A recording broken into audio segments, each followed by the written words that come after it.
Bismillahirrahmanirrahim. Assalamualaikum warahmatullahi wabarakatuh. Waalaikumsalam warahmatullahi wabarakatuh. Alhamdulillah wassalatu wassalamu ala Rasulillah wa ala alihi wa sahbihi wa mawala. Allahumma salli ala sayyidina Muhammad wa ala ali sayyidina Muhammad. Rabbi shrah li sadri wa yassir li amri wahlul 'uqdatam min lisani yafqahu qawli. Mari kita awali dengan bacakan Ummul Quran. Kajian kita pada pagi hari ini Al-Fatihah. A'udzubillahi Bismillahirrahmanirrahim. Alhamdulillahirabbil alamin arrahmanirrahim. Iyyaka na'budu wa iyyaka nasta'in ihdinas siratal mustaqim siratal ladzina an'amta 'alaihim ghairil maghdubi 'alaihim waladdallin. Ya, silakan Pak Sapri dibaca. Nomor 6 apa nomor 7 ya, Ustaz? Nomor 6 ya. Nomor 6, Pak, nomor 6. Bismillahirrahmanirrahim. 6. Amar ma'ruf nahi munkar. Rasulullah sallallahu alaihi wasallam bersabda, "Lamma waqa'at Banu Israila fil ma'asi nahathum mulama uhum falam yantahu fajalasuhum fi mujalisihim wa wakuluhum wa syarabuhum fadaraballahu quluba ba'dihim bi ba'di wa la'anahum ala lisani Dauda wa Isa ibn Maryama zalika bima asau wa kanu wa ya'taduna wallazi nafsi biyadihi la ta'muruna bil ma'ruf wa la tanhauna 'anil munkar wa la ta'khuzunna ala yadayil musi wa la ta'zurunnahu 'alal haqqa atran au layat ribana lahu bi kulubi ba'dikum ala ba'di wala'anakum kama la'annahum. Sesungguhnya di kalangan Bani Israel, jika salah seorang dari mereka melakukan kesalahan atau dosa, maka orang lain tidak mencegahnya. Pada pagi harinya, mereka duduk, makan, dan minum, seolah-olah mereka tidak pernah melihat perbuatan dosa yang kemarin dilakukan. Melihat kondisi mereka, Allah mensifati hati mereka melalui lisan Daud dan Isa bin Maryam dengan mengatakan, demikianlah itu terjadi karena mereka selalu berbuat durhaka dan melampaui batas. Terjemahan Quran surat Al-Baqarah surat kedua ayat 61. Demi zat yang jiwaku ada dalam kekuasaannya, sungguh telah diperintahkan atas kalian beramar ma'ruf nahi munkar, mencabut kekuasaan orang jahat dan meluruskannya pada kebenaran. Atau jika tidak demikian, dia akan mencampakkan hati kalian dan mengutuk kalian sebagaimana ia mengutuk mereka, Bani Israel. Hadis riwayat Tabrani. Ya, dulu Pak. Ya. Jadi Bapak-bapak, saudara-saudara, salah satu contoh akhlak yang baik itu adalah amar ma'ruf nahi munkar. Amar ma'ruf, mengajak kepada yang baik. Nahi mungkar, mencegah daripada kemungkaran. Ternyata itu adalah merupakan bagian dari hukum syara. Jadi amar ma'ruf itu bagian daripada hukum syara. Dan kita diperintahkan untuk melakukan amar ma'ruf.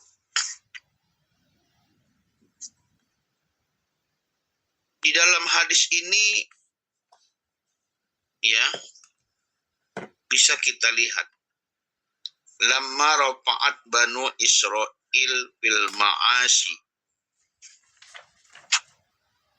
nahathum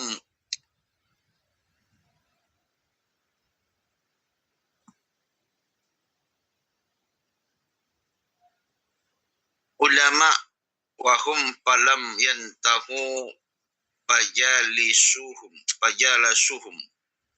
fi majalisihim.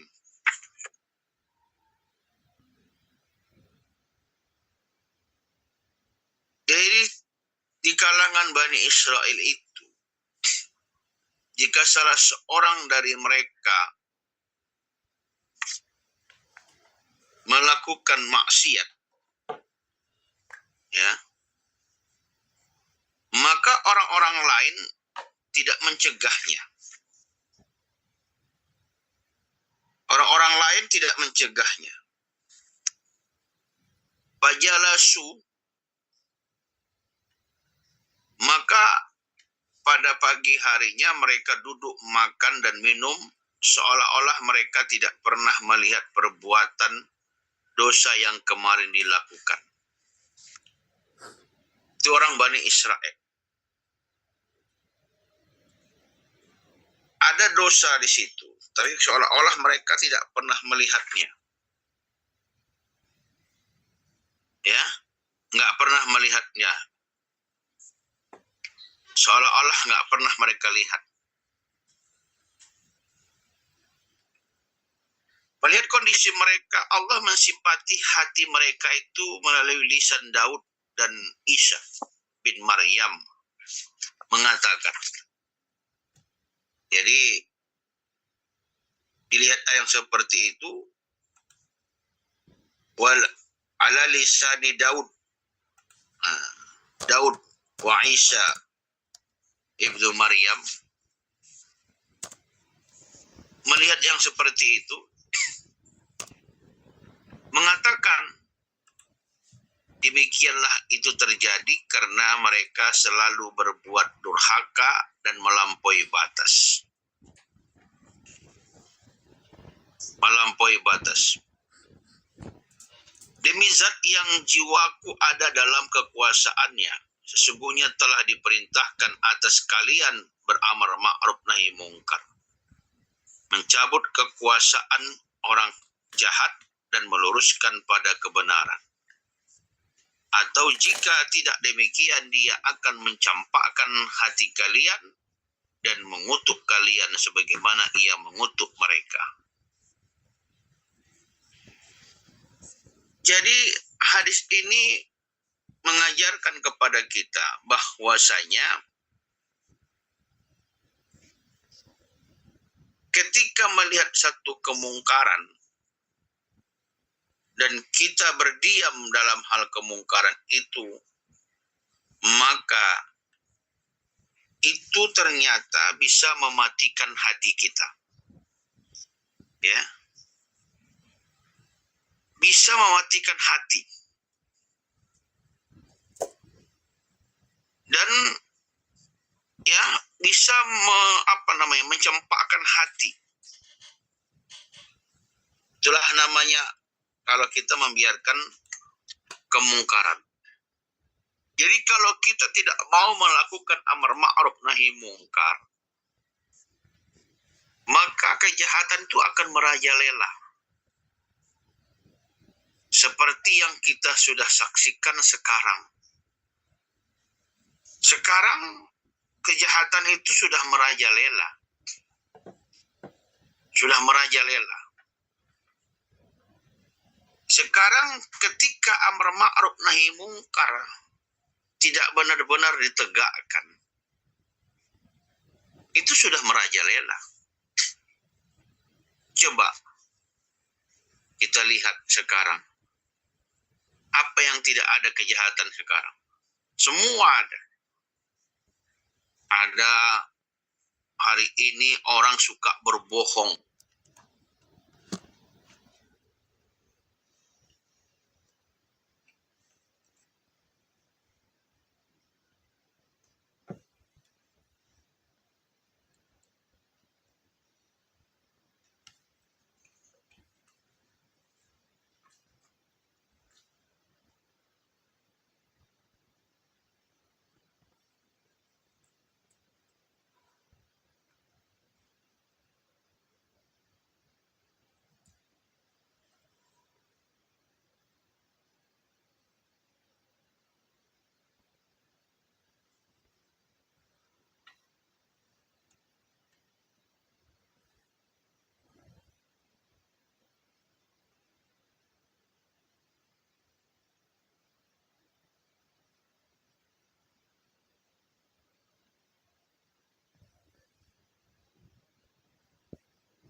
kezoliman, pelayanan, aduh gak ada lagi sekarang. Dan yang paling mengerikan, ada kejahatan yang hari ini mau dinormalisasi. Kejahatan yang mau dinormalisasi. Ternyata normalisasi itu sangat berbahaya. Apa itu normalisasi? Menganggap hal yang sudah biasa, tidak apalah masalah gitu. Contoh banyak itu, Pak. Awal-awal dulu kalau ada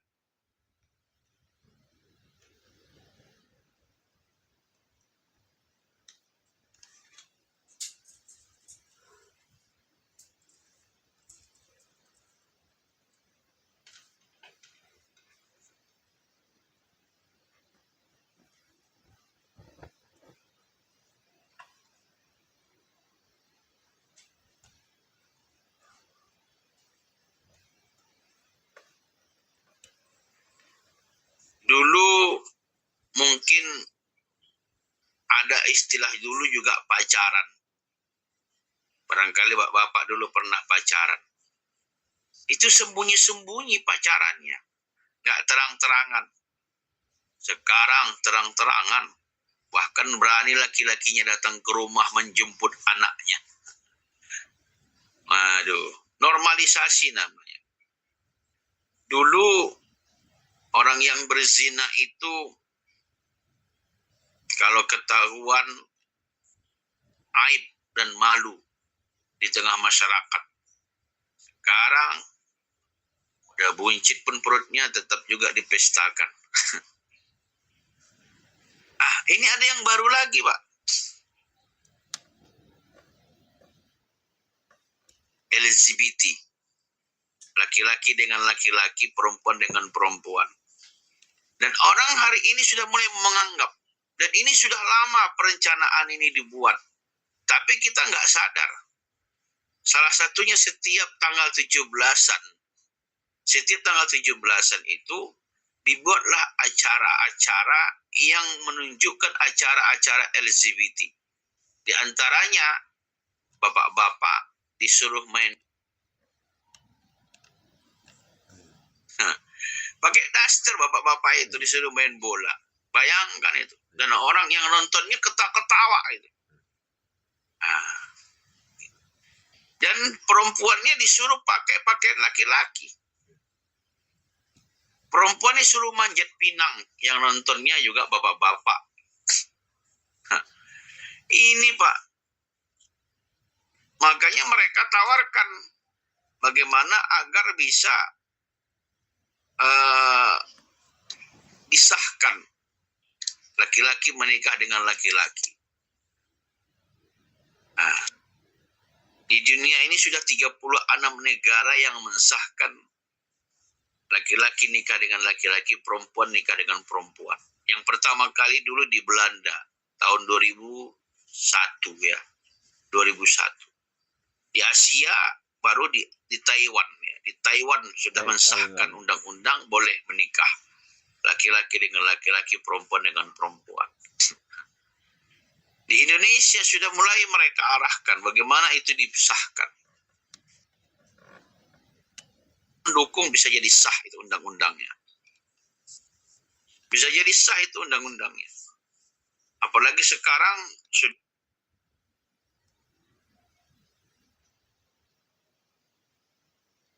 itu sudah terjangkit penyakit LGBT. Berarti sekitar kalau 250 juta 0,44%. Inilah bapak-bapak yang mengerikan. Dan itu akan dijadikan normalisasi nantinya. Udah biasa, udah dari biasa. Ketika kemaksiatan sudah menjadi biasa dan tidak ada yang mau melakukan amar ma'ruf nahi mungkar, maka tinggal menunggu waktunya akan bakal terjadi kehancuran yang luar biasa. Makanya apa itu, Ustaz?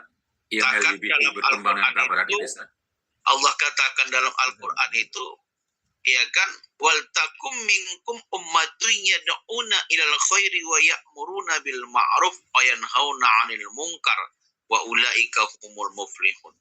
hendaklah ada di antara kamu segolongan umat yang mengajak kepada kebaikan dan mencegah daripada kemungkaran. Jadi berarti harus ada aktivitas itu gitu. Jadi tidak bisa aktivitas kemungkaran itu hilang kalau tidak ada melakukan amar ma'ruf nahi mungkar. Makanya kata Allah, wa qul ja'al haqqa wa jahaqal batil. Datangkan dulu kebaikan, maka akan hilanglah kemungkaran itu. Jadi berarti untuk mencegah itu semua, kita harus mendatangkan kebaikan, mendatangkan kebenaran, melakukan amar ma'ruf nahi mungkar. Karena kita pun dikatakan oleh Allah termasuk umat yang terbaik ketika mau melakukan amar ma'ruf nahi mungkar. Apa dalam Al-Quran itu?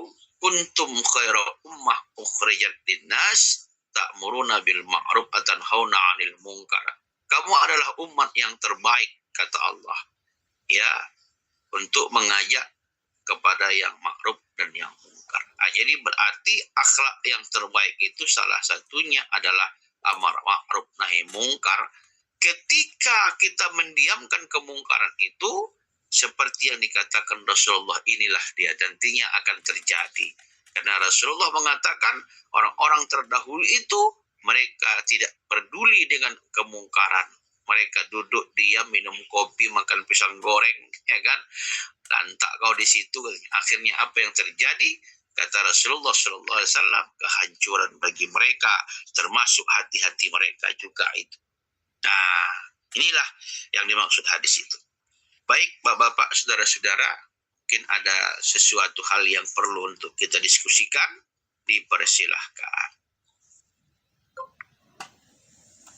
Baik, Assalamualaikum, Bapak, Ustaz. silakan. Waalaikumsalam warahmatullahi Ya. wabarakatuh. Ya, Pak. Silakan Pak Junaidi, silakan. Ya, di awal dulu sih, Ustaz. Kita akan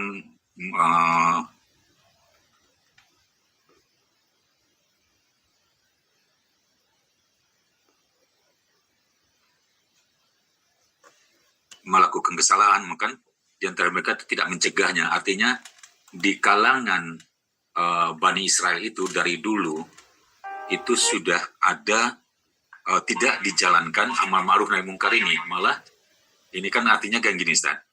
Nah, apakah ini sudah merupakan ajaran mereka atau memang ini suatu keingkaran mereka? Itu pertama, Ustaz. Nah ini kan apakah sampai sekarang hal ini terjadi juga? Mereka lakukan tetap pemahaman mereka terhadap amar ma'ruf nahi mungkar ini dengan perbuatan sampai sekarang. Nah ini mungkin kalau memang terjadi, ini sebetulnya yang merusak tatanan kehidupan di dunia ini dari pola-pola Yahudi ini, Ustaz ya. Nah sekarang mereka kan kita lihat mereka itu mempunyai kekuatan untuk baik itu bisa kekuatan untuk akhlak perbuatan-perbuatan yang mereka lakukan. Nah ini kan yang kita khawatirkan dari kita umat-umat Islam nantinya. Kalau tidak ada dilakukan pencegahan terhadap orang-orang Yahudi ini, tidak ada perlawanan, ini kan jadi panutan juga jadinya. Jadi orang berbuat kesalahan dosa itu malah tidak mencegahnya. Ini kan berasal dari, kita cari akarnya, berasal dari orang-orang Yahudi ini, Ustaz. Nah, dalam ini sebetulnya langkah apa yang sebaiknya dilakukan terhadap umat? Apalagi kalau bisa kita cari ke akar permasalahannya kan. Kenapa pemahaman ini tidak kita tentang gitu, kita lawan gitu kan? Artinya kan ini kan kalau tidak lawan, kalau dibiarkan begitu saja, ini akan menyebabkan menjadi ini juga menjadi contoh juga atau perilaku yang dilakukan juga sadar tidak sadar, baik itu umat kita gitu, umat Islam. Nah ini kan dibutuhkan dari para pendakwa untuk atau bukan pendakwa lah, atau melawan apa yang dilakukan oleh umat Yahudi ini. Kalau memang ini masih terjadi sampai sekarang, ini pertama aja nih dari sedikit hadis dia Tabrani keingkaran mereka. Walaupun di sini sudah disebutkan dari zamannya lisannya Daud ini maksudnya artinya Nabi Daud ya Ustaz ya, dan Nabi Isa itu telah mengatakan itu memang sudah merupakan kedua rekan mereka. Nah ini kan sebetulnya godaan yang besar. Apakah ini godaan iblis atau setan yang kita percaya itu menggoda kita. Nah ini sudah kita fokusnya untuk mencegah hal ini secara secara agama itu sampai saat ini terhadap umat Yahudi ini, kalau memang ini masih mereka pahami, mereka melakukan kesalahan itu, mereka tetap membiarkan, apakah tidak sebaiknya dari ajaran ini yang diserang gitu Ustaz? Nah, termasuk tadi LGBT mungkin udah ini lagi. LGBT ini pertama nanti kita lihat ini yang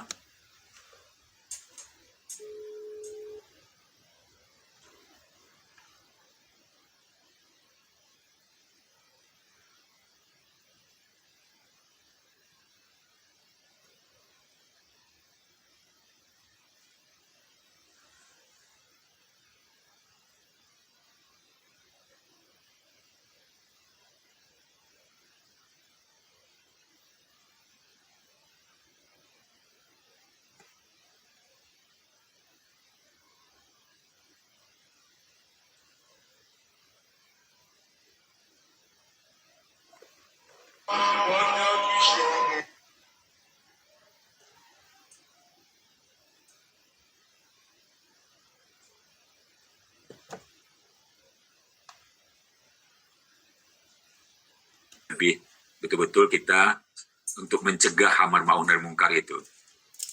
Ya, yang pertama bahwa seluruh nabi-nabi itu diutus oleh Allah untuk mengajak beriman kepada Allah. Jadi ajaran-ajaran yang pernah diturunkan oleh Allah termasuk ajaran Yahudi. Karena Samawi dan agama Samawi itu ada 3. Yahudi, Nasrani, dan Islam.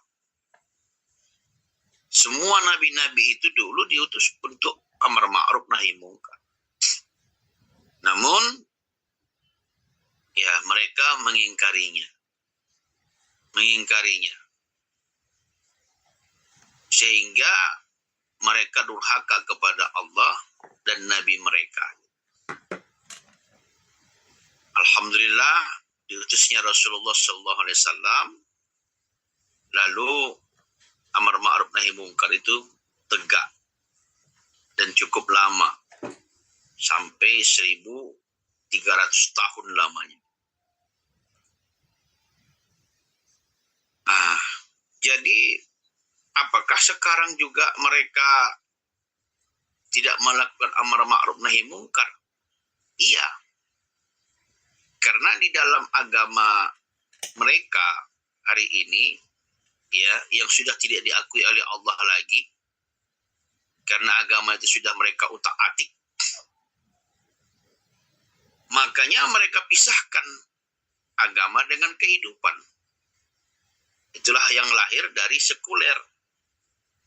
Oleh karena itu, persoalan masalah privatisasi itu mereka tidak pernah bahas. Karena itu adalah persoalan masalah individu. Bukan persoalan masalah publik. Tapi itu mereka anggap adalah dikembalikan kepada masing-masing. Dan itu tidak mereka bahas.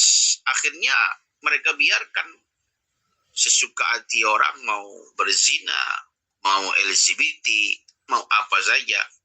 Sampai hari ini, iya. Karena tidak ada diatur dalam ajaran mereka. Tidak ada diatur dalam ajaran mereka. Terserah saja. Itu kan hanya persoalan masalah individu. Gitu. Nah, tentunya hal ini kan sampai sekarang terjadi. Malahan ya sudah merembet kemana-mana. Berbeda dengan Islam. Kalau Islam, seluruh kehidupan itu diatur oleh Islam. Termasuk juga persoalan masalah privatisasi. Termasuk persoalan individu. Itu diatur di dalam Islam. Jadi makanya di dalam Islam itu hal yang seperti itu diatur, ya, tidak diperbolehkan dalam Islam. Maka dia diatur. Jadi tidak dibolehkan dia. Jadi bapak-bapak, saudara-saudara, namun ya karena itu tadi diatur, ya maka itu nggak dibolehkan. Terus apa yang harus kita lakukan? Apakah kita langsung menyerang agama mereka? Ya, makanya dakwah kita hari ini yang bisa kita lakukan itu bukan menjelaskan kepada umat, kepada seluruh umat dijelaskan. Nah,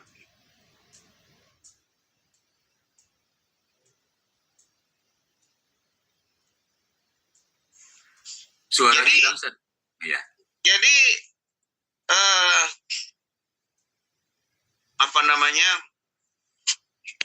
amar ma'ruf nahi munkar ya merupakan kewajiban yang harus dilaksanakan, yang harus ditegakkan bagi kaum muslimin seluruhnya.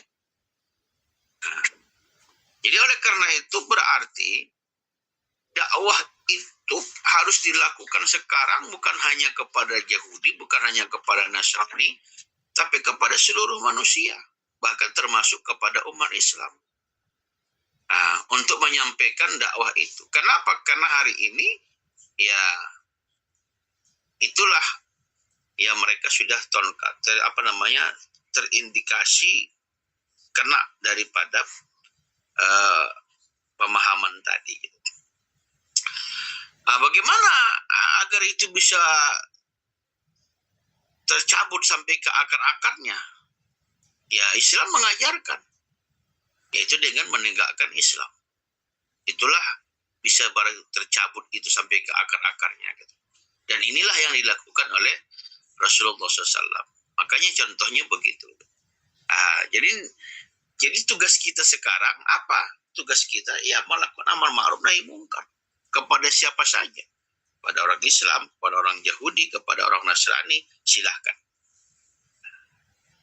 Jadi begitu dia, Pak. Ya. Baik. Allah.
umat Ustaz. Kalau memang itu di negara kita mayoritas Islam ini sudah betul-betul LGBT ini dilarang, dan itu ada aturannya, ada hukuman terhadap LGBT ini, ada hukuman dan sanksi dari ini, itu mungkin perkembangan yang terjadi dari pengaruh luar itu mungkin bisa terbendungi gitu Ustaz, arahnya gitu. Nah ini hal-hal ini yang apa yang dilakukan oleh para ini kita, terutama pada pemimpin-pemimpin umat kita untuk hal-hal ini gitu Ustaz. Ini kan dakwah yang betul-betul menjaga umat dari ketersesatan gitu Ustaz. Gitu, Ya, Ustaz. jadi memang benar hari ini payung hukumnya nggak ada LGBT itu. Makanya ya harus dibuat payung hukumnya gitu. Dan itulah yang kemarin diusulkan oleh Ki Haji Khalil dari Majelis Ulama Indonesia, Wakil Majelis Ulama Indonesia, agar membuat hukumnya, yaitu karena melihat LGBT itu sudah melanggar asusila dan juga tidak sesuai dengan fitrahnya. Ketika dia mengusulkan agar LGBT itu dibuat sanksinya, hukumnya, maka 37 LSM yang mendemo MUI. 37 LSM yang mendemo MUI. Yang kedua, partai-partai Islam yang mengaku partai Islam yang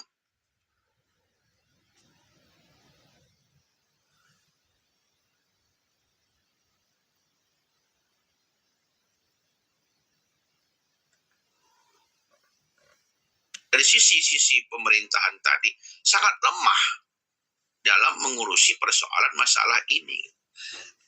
Nah, oleh karena itu makanya kita sebagai umat tidak cukup hanya mengandalkan mereka, dan kita juga harus bersuara. Karena hari ini sangat sedikit orang mau bersuara tentang hal yang seperti ini. Kenapa? Karena tantangannya lebih cepat gitu. Itu tadi Ki Haji Khalil itu mengungkapkan dari Wakil Majelis Ulama Indonesia agar diberikan sanksi kepada mereka, dibuat hukumnya. Langsung di demo 37 LSM. Bukan tanggung-tanggung, itu pada bulan Juni kemarin gitu. Itu dia, Pak. Jadi memang harus semua kita ini tidak boleh tinggal diam. Semua. Iya.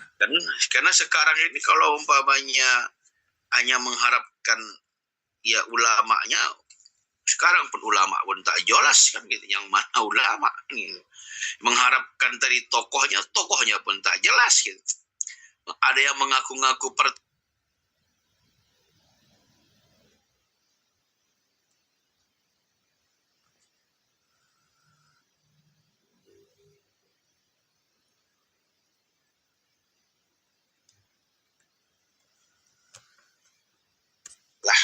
melakukan, walaupun ya semampu kita gitu. Gitu dia, Pak. Iya Ustaz, iya.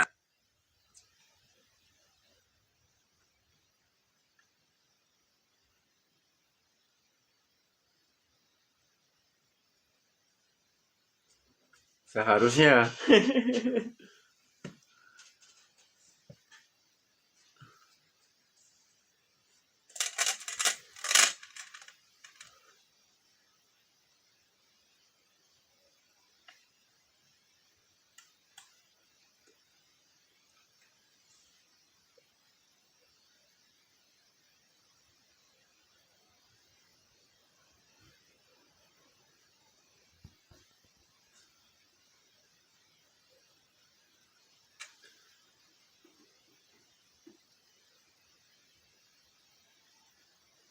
Baik, mungkin ada lagi, silakan. Kalau masih ada yang mau bertanya, silakan Pak. Nanti kita lanjut lagi. Ada? Memang kita harus bersama-sama Pak Junaidi, kita harus merangkum bersama-sama, itulah tantangan kita Pak. Karena pemerintah kita nggak mendukung ya kan. Oh Bang Reja ini. Ustaz, LGBT itu apakah bisa diobati Pak Ustaz? Bang Reja.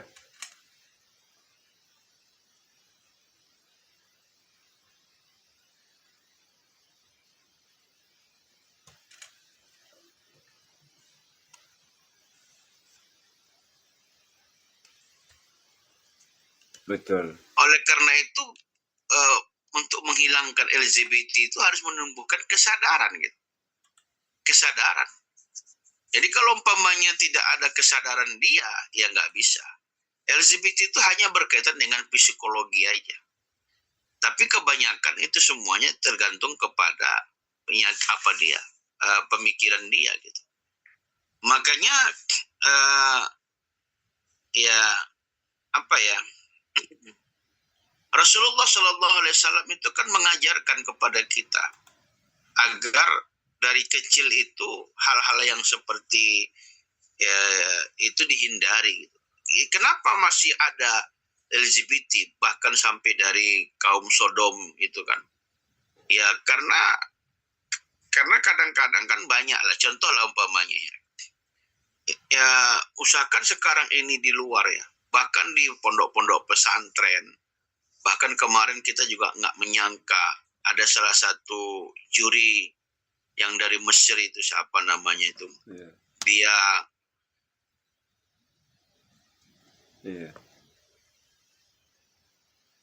Paham.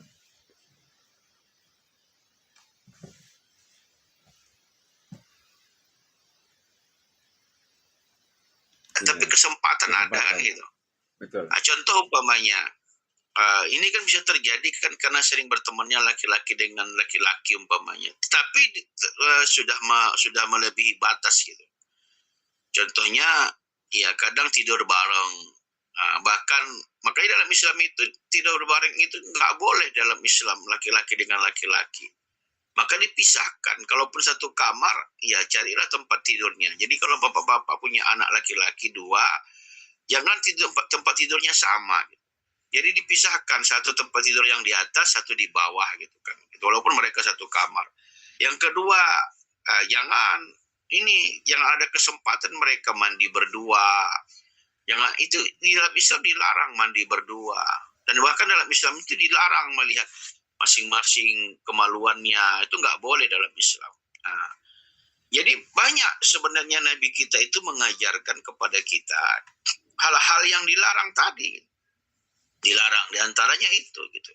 Nah, makanya kan banyak terjadi kadang-kadang itu tadi karena apalagi umpamanya kan dia melihat tidak ada perempuan apa segala macam, akhirnya mereka melakukan hal yang seperti itu gitu. Nah, ini yang menjadi penyakitnya di situ. Kalau dikatakan penyakitnya ya penyakit psikologi gitu, penyakit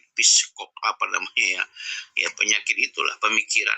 Jadi oleh karena itu bagaimana cara menghilangkannya itu ya harus ditumbuhkan kesadaran gitu.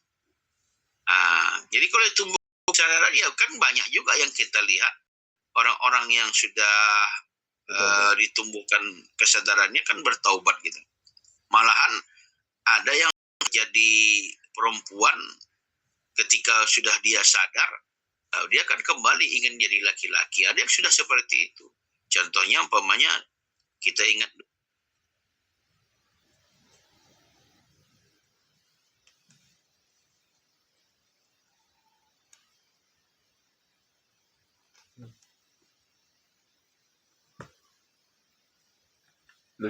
Lucita Luna.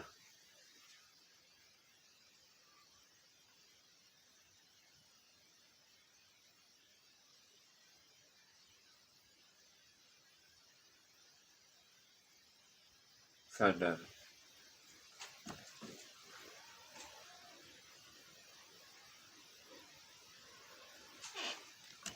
berdakwah kita. Nah, berdakwah syariat ditegakkan ya. Orang-orang yang tadinya terpengaruh seperti itu ya terus diingatkan ya dengan Islam, dengan agama gitu. Iya, begitu dia, Bang. Begitu Bang Raja. Jadi kita intinya harus kita pantau lah, kayak kita punya anak cewek kecil ya kan. Jangan dikasih mainan pria ya kan, mainan cewek lah. Iya. Apalagi perempuan dengan perempuan. Kalau perempuan dengan perempuan itu susah kita susah kita ini apa? Mengidentifikasi apa bahasanya apa? Iya, susah kita melihatnya. Kalau laki-laki dengan laki-laki itu cepat kita bisa tahu. Kalau contohnya begini. Kalau perempuan dengan perempuan, itu kan kalau rambanan biasa itu. Itu biasa. Biasa kita lihat orang perempuan dengan perempuan, rambanan. Dan perempuan kadang-kadang megang pipi perempuan itu biasa. Sayang, biasa itu mereka ngomong-ngomong begitu. Kata-kata sayang, kata-kata apa. Kadang-kadang kita sulit kan melihatnya. Tapi kalau laki-laki, ya itu kita bisa melihatnya. Kalau laki-laki itu terlalu dekat dengan laki-laki, apalagi sering rambanan, karena laki-laki itu sudah fitrahnya. Kita nggak suka kalau rambanan sama laki-laki itu kan nggak suka kita itu. Risih kita kan gitu kan. Atau laki-laki yang sayang pula nanti. Iya, laki-laki yang manggil sayang katanya. Kan kita kan risih juga itu. Atau umpamanya ada laki-laki yang megang-pegang pipi kita atau dagu kita, kan risih kita itu. Tapi kalau ada umpamanya laki-laki yang megang pipi dia membiarkan, nah itu bisa, wah ini bisa kena itu kan gitu. Kategori kan? Iya, kategorinya itu. Kalau laki-laki masih bisa lah kita lihat. Kalau perempuan yang susah itu melihatnya, karena kalau perempuan itu biasa mereka rambanan, biasa mereka. Terus pegang-pegangan tangan biasa mereka. Tapi kalau kita laki-laki pegang-pegangan tangan kan, aduh, itu udah disangsikan itu. Disangsikan itu. Mungkin itu bisa menjadi salah satu ciri-ciri yang bisa kita lihat. Jadi kalau ada laki-laki pegang-pegangan tangan itu, kita tanya itu, ngapa itu pegang-pegangan tangan itu kan gitu. Gitu ya. Jadi tetap waspada lah ya, yang punya anak masih ababil misalnya, itu harus dikontrol lah kita Bapak Ibu ya. Yang berat tuh pengaruh dari luar. Mungkin kalau pengaruh dari kita ke anak sendiri nih, anak-anak itu juga dia berinteraksi di luar kan. Pengaruh luar ini kadang-kadang yang nggak bisa kita kontrol. Yang dominan lebih banyak mempengaruhi daripada kita cukup kalau anak-anak di rumah kita ini. Tapi pengaruh luar ini yang berat yang harus Makanya kalau anak kita lama-lama di kamar, nah itu kita pun harus hati-hati tuh. Ngapain kalau lama-lama di kamar? Ya memang betul. Jadi ada tipsnya sebenarnya. Gimana Pak Ustaz? Kalau pengaruh dari luar itu bagaimana cara kita? Maka disinilah pentingnya kita dekat dengan anak kita. Pertama, kita dekat dengan anak kita, baik laki-laki atau perempuan. Makanya setiap hari kita tanya anak kita itu, baik laki-laki atau perempuan. Yang kedua, kita juga harus tahu siapa-siapa teman-teman dia. Ya kita tanya dia, siapa-siapa teman dia itu. Umpamanya teman kamu siapa-siapa aja, sipolan. Dan itu kita lakukan dari dia kecil. Dan yang ketiga, ya yang paling utama itu dia harus dipahamkan hukum syara gitu. Jadi dari kecil dia sudah dipahamkan hukum syara. Artinya agama itu dari kecil sudah ditanamkan sama dia. Jadi jangan sampai kita lengah menanamkan agama. Ya kita bolehlah bangga anak kita pintar bahasa Inggris, pintar fisika, pintar matematika. Tapi akan kecewa kalau dia nggak pandai agama gitu. Makanya dari kecil itu ya dia harus dipahamkan agama gitu. Agama itu betul-betul dipahamkan dari dia. Dari waktu dia kecil itu udah dipahamkan. Kalau boleh dari TK lah, ETK. Dan jangan lepas pantauan kita sampai nanti dia sudah betul-betul dewasa gitu. Ya maaf saya contohkan agak pribadi sedikit. Ya saya sampai hari ini anak saya walaupun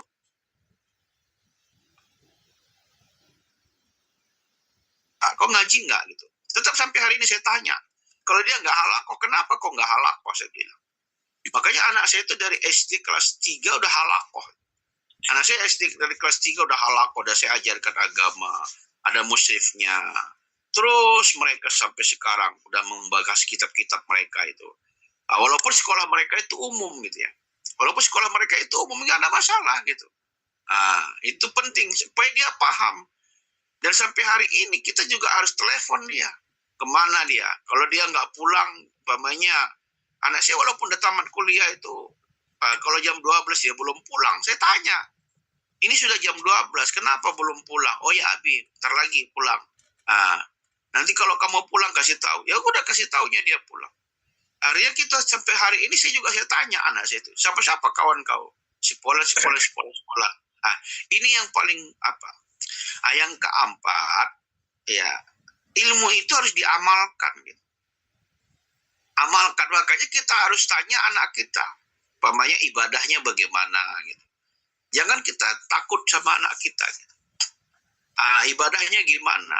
Kalau dia nggak sholat ya kita marahi gitu. Makanya kita tanya, berani harus kita tanya dia. Kau udah sampai kapan sudah kau meninggal sholat kau sudah sampai kapan gitu? Kapan kau sudah nggak meninggalkan sholat? Kita tanya gitu, baik laki-laki mau perempuan. Jangan sampai dia nggak sholat gitu. Makanya kalau anak saya itu taman SMP udah nggak tinggal sholat mereka sampai hari ini gitu. Kan ditanya itu, dan itu saya tanya setiap hari, udah sholat atau belum? Belum. Kenapa belum sholat? Udah jam berapa ini? Kita perlu kita tegur mereka kalau belum mereka lakukan. Kenapa belum sholat? Ini udah jam berapa kok nggak sholat? Sholat dulu. Gitu sholat. Jadi betul-betul kita kontrol. Jadi itu yang paling penting ya. Kalau untuk menghindari tadi, cara membentenginya begitu. Ajarkan dia agama itu betul-betul dan harus diamalkannya. Dan selalu dalam pantauan kita dia. Jangan kita biarkan. Makanya mereka itu harus kita jadikan sebagai teman kita. Anak-anak itu jadi teman kita. Ya kita di rumah juga jangan terlalu kepada mereka. Makanya zaman sekarang nggak musimnya lagi keras mendidik anak itu, nggak musimnya gitu. Jangan jaim, jangan jaim. Jangan jaim lah gitu. Jangan jaga image kita. Jadi kita harus terus terang kepada mereka. Terus terang. Karena kalau sudah menjangkit obatnya itu tadi untuk mengobati secara susah. Gitu. Artinya bukan nggak bisa ya, tapi lama lah. Gitu. Makanya penting lah dari sekarang kita punya keturunan, apakah anak ataupun cucu, harus menjaga, membentengi mereka. Jadi yang paling utama itu dari kecil dipahamkan mereka agama. Jangan sampai kita kita berani mengeleskan mereka bahasa Inggris, mungkin bayarannya 500.000. Kan kadang-kadang kita manggil ustadz untuk bayar 500.000, segan kita kan gitu. Padahal itu yang paling utama gitu. Giliran guru bahasa Inggrisnya berani bayar 500.000. Giliran ustadznya nggak berani bayar 500.000. Ya akhirnya nggak ngaji anak itu tadi. Coba ustadznya dipanggil ke rumah, kalau hari ini nggak ada ngaji umpamanya di mana-mana. Panggil ustadznya. Apa kita sanggup bayar ustadz selama ini di luar sana gitu kan? Umpamanya 500.000 kita sanggup. Kita bayar bahasa Inggrisnya. Panggil ustadznya. Ustadz, saya mau ngajarkan anak saya. Kitabnya kitab tauhid, kitab fikih. Seminggu 3 kali masuk. Saya kasih 500.000, bisa nggak? Kan gitu umpamanya. Ya udah kan gitu. Kita harus bayar lah. Ini kadang-kadang kita lebih banyak mencari gratis ngaji di masjid. Ya boleh, tapi di masjid jauh lah ngajar ngaji ya kan, lari-lari anaknya gitu. Tapi kalau kita panggil privat ke rumah, ustadznya ngajari, kita dampingi di situ, kita juga ikut belajar, masya Allah itu luar biasa. Ya, begitu ya. Sekarang Pak Ustadz, kembali Pak Ustadz. Orang tua memang takut sama anaknya, ada itu. Iya. Orang tua takut sama anak, itu kan masalahnya. Sekarang ini ada. Iya. Ustadz, jadi di akhir ini hadis tadi ini malah ada perintah kepada kita ini. Itu mencabut kekuasaan orang-orang jahat ini dan meluruskan pada kebenaran. Artinya bergema ya? Iya, bergema. Udah nggak apa-apa, lanjut. Ya, artinya di terakhir dari hadis Riwayat Tabrani ini ada perintah untuk melakukan amar ma'ruf nahi munkar ini. Itu adalah mencabut kekuasaan orang-orang jahat ini dan meluruskannya pada kebenaran. Artinya kan ini ada perintah bagi kita untuk mencabut apa yang kejahatan-kejahatan yang sedang berjalan saat ini, apakah itu LGBT, ini kan harus ada perintah untuk mencabut. Karena ini apa yang harus dilakukan gitu. Ini sebetulnya panjang dikajian. Apa yang harus dilakukan untuk atas hari ini sedikit tapi panjang perbuatannya.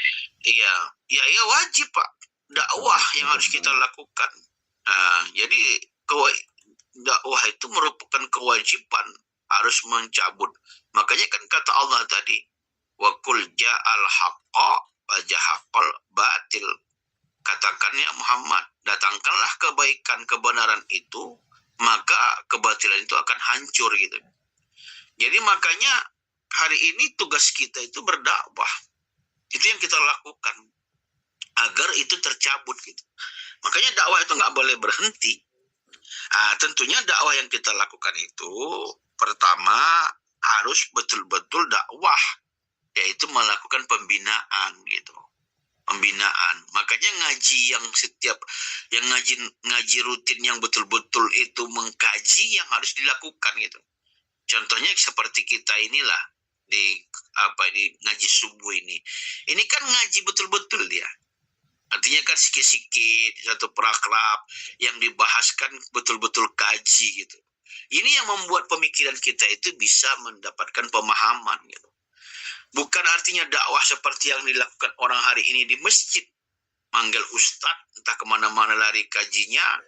Ya bentar-bentar lagu India, bentar-bentar lagu dangdut, bentar-bentar nanti lawak-lawak. Ya akhirnya nggak ada ilmunya gitu. Tapi dakwah itu ya seperti ini, seperti kita inilah. Ini kan coba kita pakai buku, ngajinya sikit-sikit, ada diskusinya, sampai betul-betul paham. Begitu yang diharapkan ngajinya tadi. Dakwahnya itu begitu, Pak. Gitu. Kalau yang ngaji di masjid tadi itu ceramah-ceramah ustaz-ustaz itu ya hanya sekadar maklumat aja itu kan gitu. Karena itu nggak bisa dikatakan ngaji. Hari ini yang menjadi masalah itu kan di situ, Pak. Yang menjadi masalah ini di masjid-masjid itu tidak ada kajian seperti kita ini gitu. Kalau nanti dibuat kajian pakai kitab, nanti jamaahnya nggak enak ustadznya, akhirnya bubar. Ustadznya dipecat gitu. Seharusnya kan tidak. Ngajinya seperti ini, pelan-pelan, sikit-sikit, terus diskusi sampai paham gitu. Jadi nggak lari kemana-mana dia. Kita kan nggak lari kemana-mana gitu kan. Ya. Ini nanti tidak, bayangin ngaji 1 jam gitu. Lagu India udah 1 kali lagu 5 menit. Lagu dangdut nanti udah 5 menit. 3 lagu dangdutnya udah 15 menit gitu. Coba ceramah maulid, ceramah Isra Mi'raj, mana ada itu yang serius ngajinya itu kan? Betul. Lawak-lawak aja semuanya itu. Betul. Kalau Itu, ada Pak, kajian itu gimana Ustaz? Kalau ada kajian yang ilmunya kurang itu apakah kita tinggalkan aja?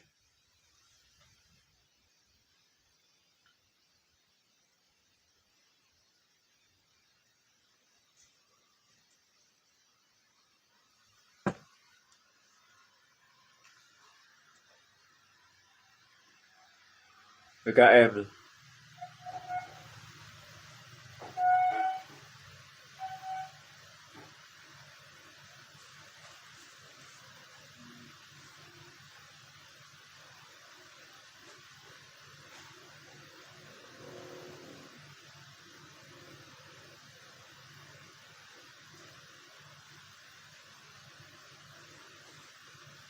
Minggu pertama ada tafsir. Jadi serius ngajinya tafsir gitu kan.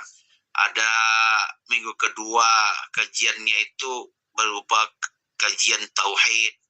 Minggu ketiga berupa kajian fikih. Ya pakai kitab gitu.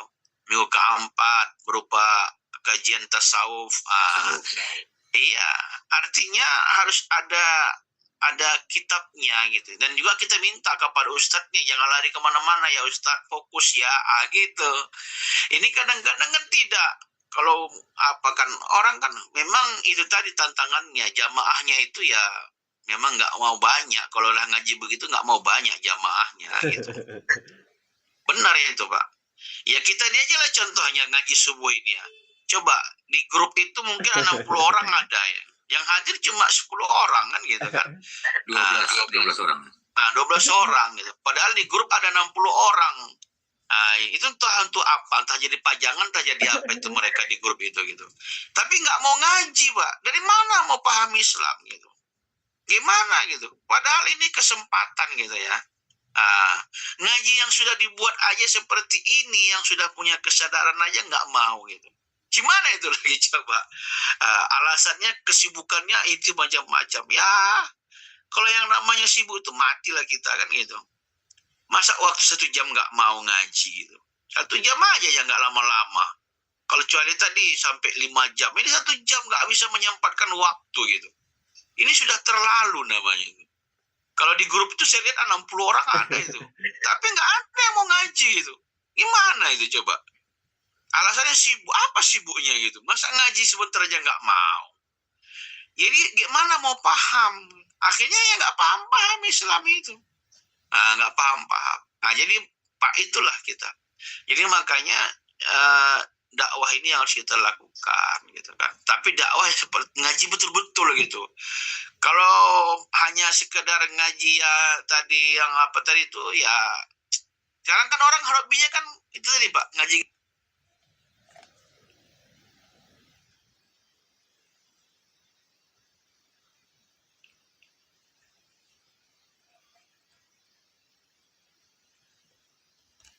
Iya. Baik, cukup ya. Iya Jam Pak Ustadz, 7 ya ya. Pak Ustadz. Insyaallah kita sambung lagi. Nanti.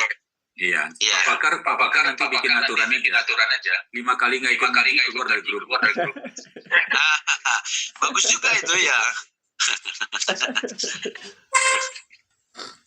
Iya. Iya Pak. Sayang ya kan. Padahal ya. Siapa Pak Jarod ya? Ya, assalamualaikum. Waalaikumsalam ya, Pak. warahmatullahi wabarakatuh. Maaf Ustaz, ini lari dari tema sedikit. Gini Ustaz,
Terkena Pak Ustadz ya?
Assalamualaikum warahmatullahi wabarakatuh. Waalaikumsalam warahmatullahi wabarakatuh. Syukur Ustaz, jazakallahu Ustaz atas ilmu waktu materi sampaikan. Semoga bermanfaat untuk Bapak Ibu yang ada di pada pagi hari ini.